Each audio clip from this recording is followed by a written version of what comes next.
What's up, guys? So, I'm here today to film a what's in my hospital bag. Now, granted, I already gave birth.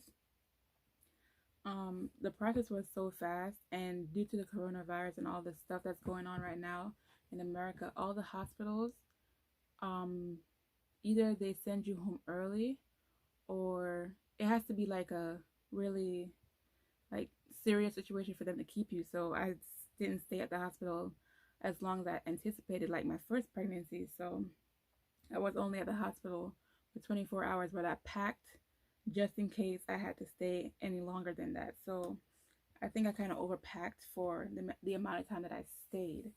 But without further ado, I'm gonna show you what was in my hospital bag when I went into labor. So I have this carry-on suitcase. It's a small one because, like I said, I kind of overpacked for the amount of time that I stayed there, and that was a just in case.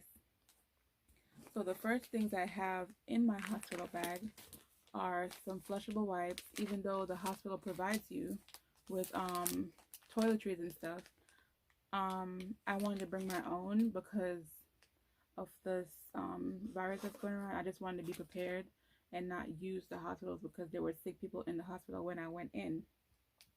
So I have my own wipes, and I had makeup removers in here just in case I wanted to wear makeup, but that didn't end up happening, so I didn't even open it. So I have that in here.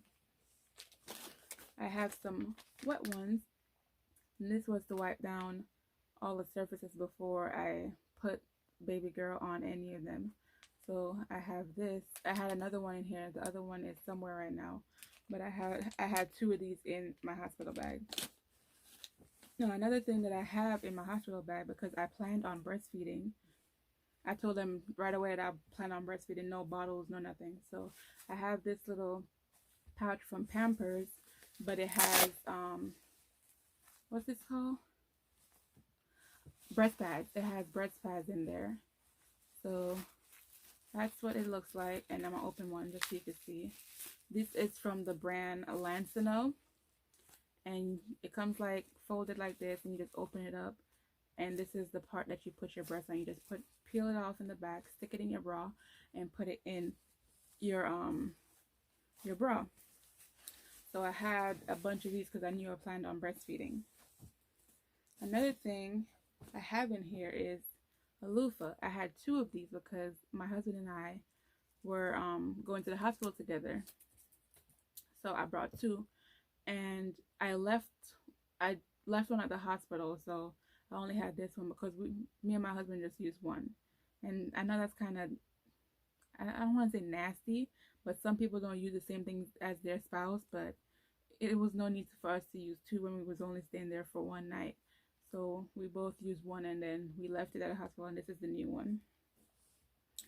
Another thing that I have in here, even though they provide non-slip socks, I brought my own non-slip slippers, and they have the little grips in the back in case I had to walk around or do any movement while I was in labor.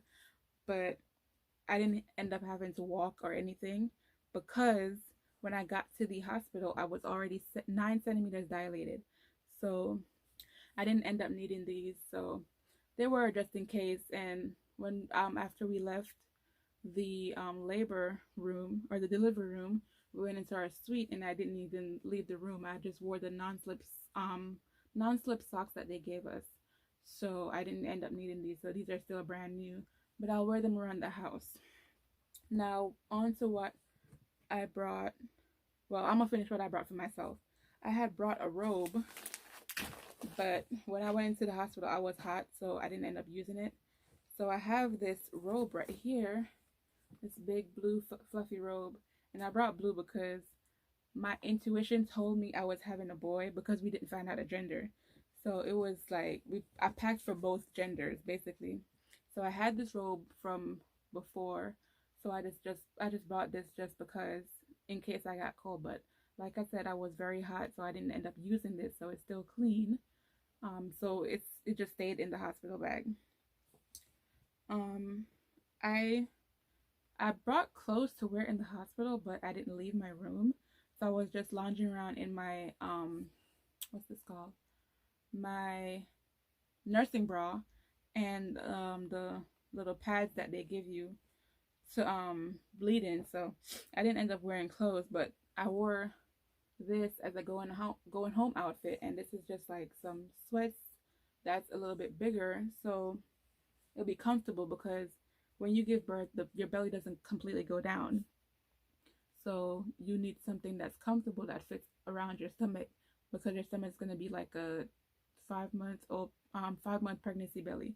So you need something to go over your belly and that's comfortable so it doesn't squeeze. I have some socks.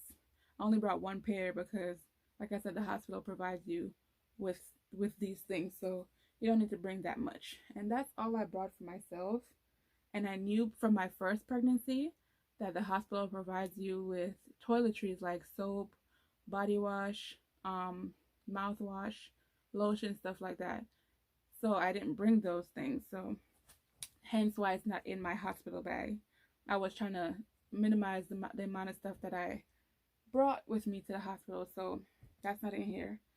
But the stuff that I brought for baby, like I said, we didn't find out the sex of the baby, so I brought gender neutral stuff mostly.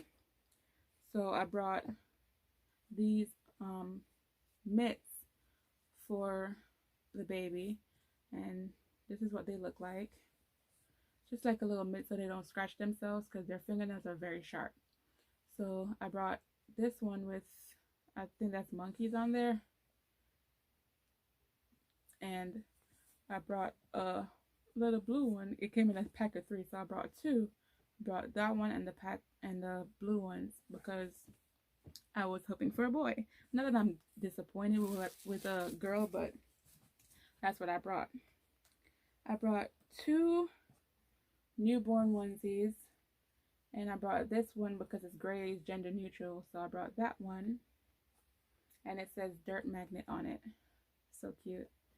And then I brought a standard black and white striped one. The hospital, when she was born, they provided this, and this is the hospital that I gave birth at on there. And it's just a little shirt onesie because you can't put anything over the umbilical cord for a while. So they gave her this, and it's a little cute shirt. The hospital provides you with wipes, diapers, and pacifiers if you want it, which I didn't, and the nasal aspirator things. And these little cloth things come in, they're like durable cloth for spit up and stuff. It's a multi-use cloth, and this is what it looks like. It's just a little blue cloth, and these are absorbent and they can be used for anything, basically, like spit up, poop, just to wipe stuff up. It comes in handy. So I took all the ones that they gave me. It's like a pack of them. They also provide you with sanitary napkins, the little stretchy underwear to wear the pads with, and like little stuff like that they provide you with. So my hospital provided me with a lot of stuff, so I didn't have to like overpack for when I went in. Another thing that I brought for baby was burp cloth, and this can be used as a burp cloth as well, but I brought one for myself that was softer. So this is the burp cloth that I bought, and this is this purple polka dot. I had brought my own hat to put on the baby when she was born, but because I didn't bring my bag in, I had to use their hats, which wasn't a problem, but I was just trying to be on the safer side because of this pandemic thing that's going on. So I brought my own hat, but I didn't end up using it right away because I left my bag in the car. So this hat came with a swaddling blanket, and it came in a set. I got this from Walmart, and this is all I brought. This is not a thick material. It's like a jersey stretch material, but it keeps her warm if need be. And that's all I brought for a baby girl. I had some socks in here, but I took it out to wash it and I forgot to put it back for the video. But I had socks and little washcloths. The last thing that I have in my diaper bag is this I don't know what this is called. It's kind of like a cover up for feeding and also a cover up to put over your car seat. So this is a two-in-one. You can use it to cover up to breastfeed, or you can use it as a car seat cover. And I think that is all that I brought in my diaper bag. And like I said, my hospital personally provides us with a lot of things, so I didn't have to bring a lot this go around because I knew from experience with my first pregnancy that they provide you with things. So I didn't overpack necessarily, but I did pack just in case we had to stay more than one night, which we didn't have to. I gave birth at 1:52 and they kept us over the night just to check on baby and check on me to make sure everything's okay. And when we checked out, we got released the next day at 3 p.m. So we didn't end up using a lot of these things. But yeah, that is it for the what's in my diaper bag. And don't forget to comment, like, and subscribe, and hit the post notification bell to be alerted when I post another video. Peace.